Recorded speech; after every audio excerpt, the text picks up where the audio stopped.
3 in the afternoon maybe, and earlier this morning we had an action where we went to a refinery for Chevron and we did a lockdown onto one of the trucks, and we had a banner and any other details, stuff like that. And so afterwards we're having a press conference to talk about both our campaign and why we did this. And your issue specifically is Well, it's Chevron's link to global warming.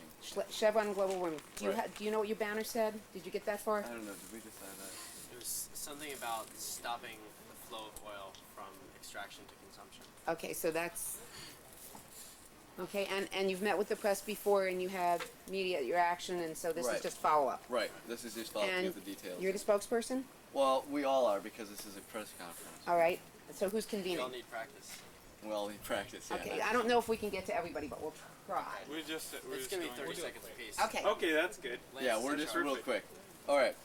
So we're very glad to see you all here, and we're here today to tell you about why global warming is a problem, to prove that global warming is a problem, to show the link of the oil industry to global warming, the specific problem of Chevron, and what our future is of our campaign. Now, global warming is real. We've had 2,500 scientists say that there is a discernible human influence on the global climate. And there's been an increase of temperature of the global surface temperature of 3 to 7 degrees. And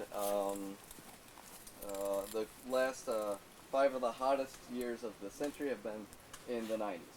So I could go on about that, but here is Kat, who will talk about the effects of global warming. Hi. There are a lot of different effects, one being deforestation and the extraction of oil from the earth, and this also destroying forests is getting rid of CO2 sinks that absorb the CO2 and keep less from going into the atmosphere. It also melts polar ice caps, creates rising sea levels.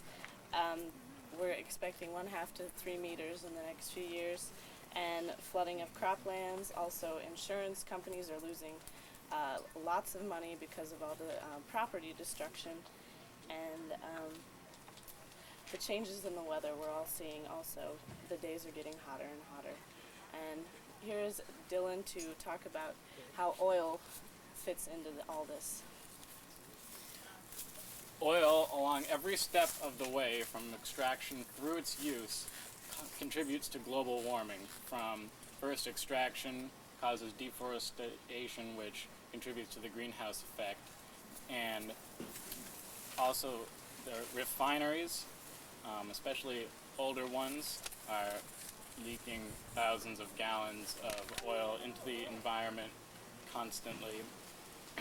And of course, the burning of petroleum products releases carbon monoxide and other things into the atmosphere, which contribute to the greenhouse effect, and overall air. It's a major contributor to air pollution. And now here is Billy to talk to you about what Chevron does and why this is harmful. Thanks. Chevron is a leader in the global warming industry. Despite what they try and make you believe, Chevron is one of the biggest contributors to global warming in the world. I know a lot of you have seen their people do ads where they talk about how environmentalist they are, and this has had a really good effect on their market share, making them look like they're an environmentalist company and winning over consumers, thinking that they're doing something good by buying Chevron gas. And I just want to take 30 seconds to tell you why that's completely bogus. Chevron is a member of the Global Climate Coalition. It's one of the largest industry lobbying groups on the Hill. They're spending millions of dollars trying to convince the public and Congress that global warming is a myth and that we don't need to do anything to regulate our carbon emissions. Chevron also has the most polluting refinery in America, the refinery in El Segundo, the one we were outside of today. They're releasing 15,000 gallons of oil into the ground every single day. They've released so much oil there that they've set up an independent drilling facility to drill for their own oil, and it's one of the largest drilling facilities in Southern California. El Segundo has the most Clean Air Act violations and the most Clean Water Act violations in the nation. So those are two of the reasons. We can go into more detail about this, but I just wanted you guys to know that there are a lot of problems with Chevron and global warming. I want to introduce Dormio. He's going to talk a little bit about the action. Yeah, we locked down at the El Segundo plant that Billy talked about. The reason we focused on this was because, of course, it is a Chevron plant, and has the worst violations, the most violations of the Clean Air and Clean Water Act of any plant in this country. We had about 40 activists who locked down to the axles of oil trucks. The message we want to get out is we want to stop the chain of production of oil from extraction to burning, and we want to stop the flow. And we have quite a bit of public support. We do plan more actions in the future, hopefully going to be larger, and Matt is going to talk about our campaign in the future. Yes, as you all know from previous press reports and press releases, we have 3 demands and ultimatums for Chevron in this campaign. The first is for Chevron to not drill in the Arctic Wildlife Refuge. The second is for Chevron to stop looking at new oil sites. And the last is for them to clean up the El Segundo site. And thank you for your time. Have these same problems. Because to use our energies most wisely, we have chosen Chevron, who we see as being one of the biggest problems in the. Also, as we said before, Chevron has tried to differentiate themselves from the gasoline market as the environmental gas company. And I think that if they want to do this, they have to be environmentally accountable for the things that they've been doing. I have a question for, is it Dylan or Mr. Dylan? Dylan. Dylan, okay. How many thousands, you talked about the leakage in the thousands, how many thousands, what are we talking about in specific numbers, and exactly how does burning contribute to the devastation of the ozone layer in the atmosphere? How does burning oil? Well, you talked about burning plastics, I believe, and you talked about leaking oil. So what I want to know is how much oil is leaking, and I want to know what it is about burning that destroys the ozone layer. I believe that it is around, in the older factories such as the one in El Segundo, I believe it was around 15,000 gallons a day leaking out of that into the environment. 15,000 a day. I believe so.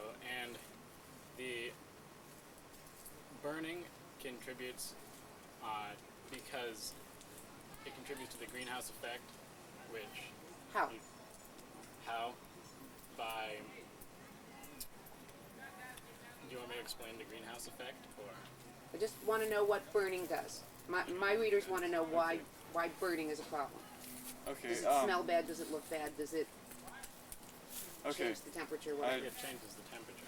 Right. I can maybe answer this in a little bit more detail. And you are Billy? Dormio. Dormio. Okay. Yes, okay. Oil, fossil fuels, of course, are hydrocarbons. Burning of hydrocarbons is combustion releases not only carbon dioxide, But aren't you guys just really all hypocrites? Because don't you ride in cars? Don't you all contribute to that? Yeah. I mean, I think that you guys are just, you have all this free time on your hands, and why aren't you doing something else with your time? Go around complaining about Chevron and this and that. I mean, isn't it kind of ridiculous? I mean, you're all riding cars, don't you? Don't you drive? Aren't you just a big hypocrite? As long as there are really, oil companies who are pressing this way of life on us, we have no choice. We have to. Why don't you ride a bike? Do you all ride bikes? Now this is a press conference, and are you from the press, sir?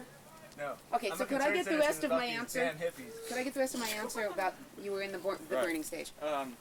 Okay, not only carbon dioxide, which is the main greenhouse gas, also combustion releases water vapor into the atmosphere. Water vapor is another greenhouse gas. It's not one of the most acknowledged ones, but it also contributes to the greenhouse effect. And from burning of hydrocarbons, CO2 and water vapor contribute the most to the greenhouse effect, but there are also pollutants, other chemicals from specifically oil, especially that contribute to the greenhouse Do you have effect. fact sheets on this one?